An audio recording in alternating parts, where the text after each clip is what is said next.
Dictation start होगा 5 second बाद। Start.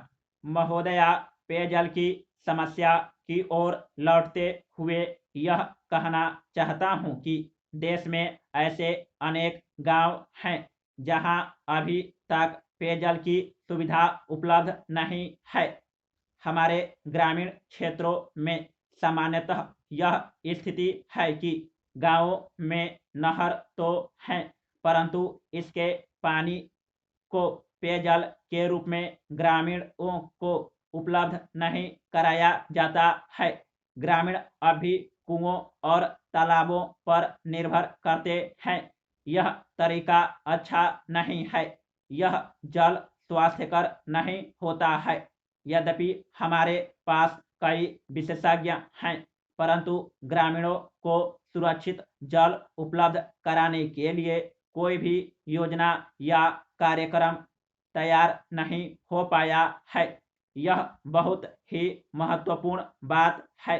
प्रसिद्ध अभियंता डॉक्टर के.एल. राव ने गंगा को कावेरी से जोड़ने की योजना तैयार की थी, परंतु अभी तक इस योजना को मूर्त रूप नहीं दिया जा सका। हम पैसों की बर्बादी वैसे ही करते रहे हैं जैसे चिड़ियों के चुगने के लिए दाना फेंक देते हैं। के.एल. राव की योजना जैसी अच्छी योजनाओं के लिए हमारे पास पैसे उपलब्ध नहीं हो पाए हैं। राष्ट्रीय मोर्चा सरकार ने सत्ता में आने के लिए जनता से बड़े बड़े वायदे किए हैं। सरकार को इतना तो ध्यान देना ही चाहिए कि अच्छी योजनाओं के कार्यान्वयन के लिए पर्याप्त धन उपलब्ध कराए। उन्होंने वादा किया है कि हम कम समय में ही ग्रामीण क्षेत्रों में अत्यधिक परिवर्तन लाया जाएगा, लेकिन विडंबना तो यह है कि ग्रामीण विकास के लिए कोई मंत्री भी नहीं है, जबकि वे एक ग्रामीण विकास मंत्री की नियुक्ति नहीं कर सकते हैं। तो मेरी समझ में यह नहीं आता कि वे किस तरह गांवों और ग्रामीणों के विकास की बात सोचते हैं। इससे मालूम होता है कि वे अपनी चुनावी वायदों के प्रति कितने गंभीर हैं। यह बहुत दुख की बात है। हमें यह नहीं भूलना चाहिए कि गांव केवल कृषि का पर्याय नहीं है।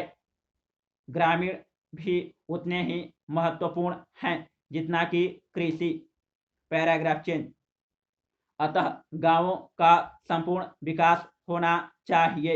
एक सैनिक देश की रक्षा करता है और किसान उन्हें भोजन देता है। सैनिकों के बच्चों को सरकार हर सुविधा उपलब्ध कराती है, लेकिन सरकार द्वारा किसानों के बच्चों की पूरी तरह अनदेखी की गई है। एक सैनिक का पुत्र अच्छी नौकरी की आशा करता है, जबकि किसान के पुत्र के लिए ऐसा कोई अवसर नहीं है। सैनिक के बच्चों को शिक्षा की सभी सुविधाएं उपलब्ध कराई जाती है। समाप्त।